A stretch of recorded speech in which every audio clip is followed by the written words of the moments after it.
The wind rolled like an ocean across the open prairie, warm and golden beneath the noon sun. Miles of tall grass rippled like the back of some sleeping beast, and in that endless motion rode a lone figure on a chestnut horse. His name was Caleb Ward, a man whose silence said more than words ever could. He'd ridden for 3 days straight, chasing the whisper of a land deal that promised a fresh start and an honest living. By the time he saw the ranch house, half collapsed, roof torn, fences leaning, he didn't see failure. He saw work that needed hands, soil that needed care, and a chance to bury a past no one needed to ask about. The land stretched wide around it, washed in sunlight so bright it turned the sky pale blue. A hawk circled high above, the world smelled of dust and wildflowers. Caleb dismounted, boots sinking into the dry earth. The sound of the horse's snort faded into the distance, replaced by the low hum of cicadas. He took off his hat, wiped his brow, and looked around the ruined ranch. Somewhere behind the broken barn door, a faint sound echoed, like wood scraping on stone. He paused, hand resting on the revolver at his belt. Then came a voice, soft, cautious, but steady. "You're trespassing." He turned slowly. A woman stood by the porch, her dress sun-faded and patched in places, a rifle resting easy in her hands. Her hair caught the sunlight like copper thread, her face streaked with dust and defiance. "I reckon I am," Caleb said calmly. "Bought this place 3 days ago. Papers in my saddlebag." Her eyes narrowed. "That can't be right. This was my father's land." Caleb nodded, stepping closer but careful not to threaten. "I'm sorry, ma'am. The deed was posted by the county office. No one claimed it for near 2 years." The wind fell silent for a moment, carrying only the weight of her breathing. "Then I guess you bought yourself a ghost," she said quietly, lowering the rifle just a little. "Because everything here's been dead a long time, except me." Hours later, they sat on the porch, the sunlight pouring across the wooden planks like liquid gold. She told him her name was Evelyn Grant, that she'd been living alone since her father passed and her brothers went off chasing fortunes that never came.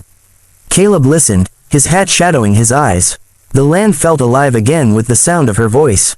When the evening breeze came, Evelyn looked out across the glowing fields.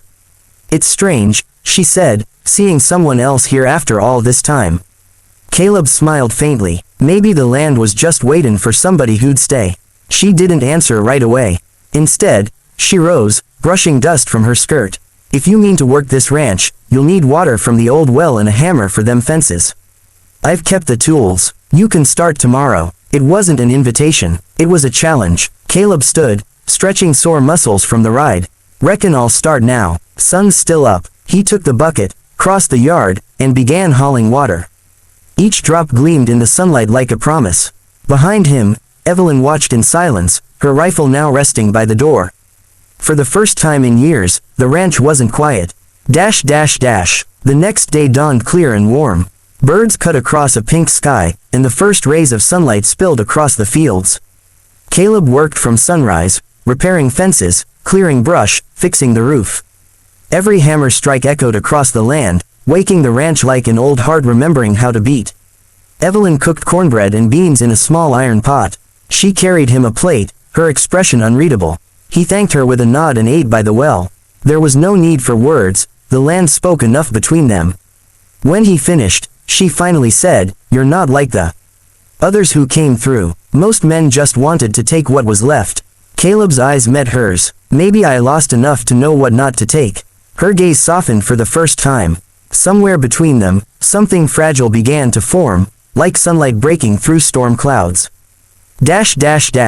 By late afternoon, Caleb discovered an old carving on the barn wall, initials burned into wood, e.g. in CW. He traced them with his finger, frowning. Evelyn noticed. "That was my father and mother," she said. "He built this barn with his own hands." "Looks like he built it to last," Caleb said quietly. "Not everything does." Her voice trembled for a moment before she turned away. The sun hung low now, painting the world in amber. Caleb could see how much this land meant to her, not for its worth, but for its memories. He realized the ranch wasn't just a place to start over. It was a place that needed saving, same as she did. As the day ended, Evelyn stood on the porch again, looking at the man who refused to stop working even after the light began to fade.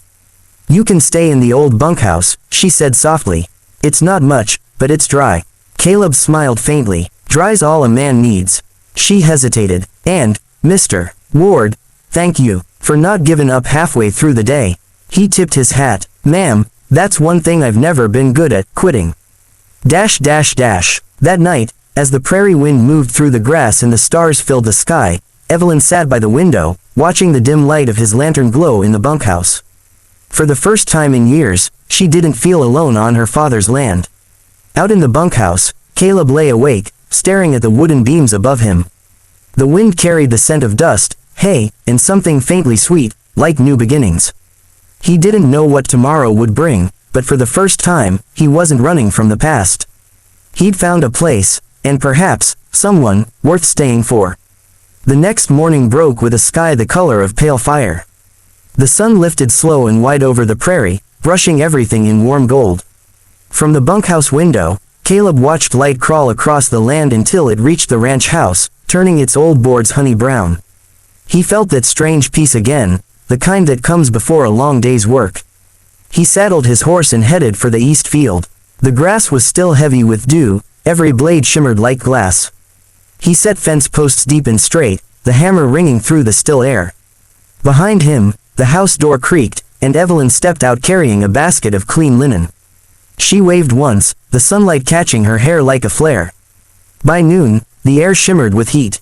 Evelyn brought a jug of cold water and a slice of bread thick with butter. They sat beneath the only tree in the field, the sound of insects humming around them. For a while they said nothing, just shared the silence and the taste of bread warm from the sun. Evelyn finally broke it. Do you ever miss where you came from? Caleb's eyes drifted to the horizon.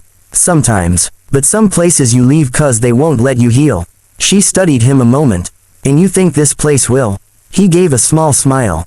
It's already started. Something in her chest stirred, half hope, half fear. She'd buried too many dreams under that same soil, and now a stranger was digging them up without even knowing it. That evening, dark clouds gathered far to the west. Thunder rumbled across the plains. Evelyn moved quickly, pulling sheets off the line before the wind could snatch them away. Caleb helped secure the barn doors, his shirt clinging to his back with sweat and dust. Lightning flashed, white and clean against the blue. When the rain came, it fell hard and sudden. They ran for the porch, laughing as the downpour chased them. Water hit the wood roof in waves, drumming like 1,000 small hands. Evelyn's laughter softened into something she hadn't felt in years, joy that didn't hurt. Caleb leaned against a post, water dripping from his hat. Haven't seen rain like this since Texas.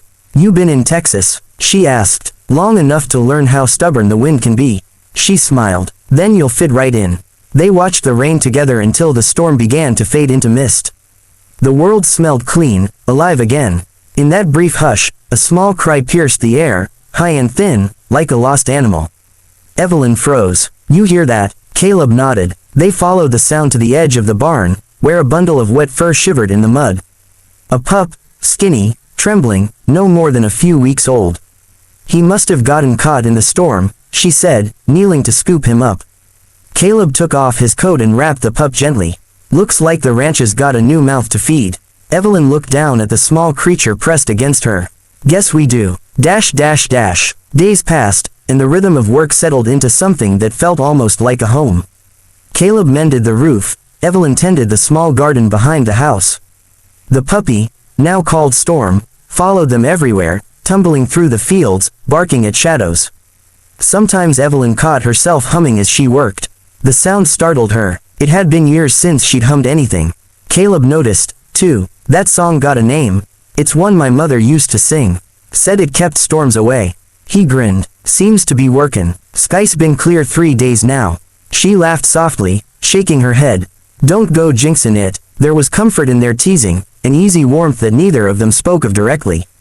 But at night, when the lantern light burned low, Evelyn found herself looking out the window toward the bunkhouse, wondering what kind of ghost followed him across all that distance. One morning, the quiet was broken by the distant thump of hooves. A rider approached, dust trailing behind him. Evelyn stepped onto the porch, her smile fading as she recognized the man. Ethan, she whispered, her brother. He swung down from the saddle, boots striking the ground hard. So it's true, he said bitterly. You sold the land. I didn't sell it, she answered. It was taken, 2 years without payment. Ethan's eyes flicked toward Caleb, who had walked up from the field, sleeves rolled, hands rough with work.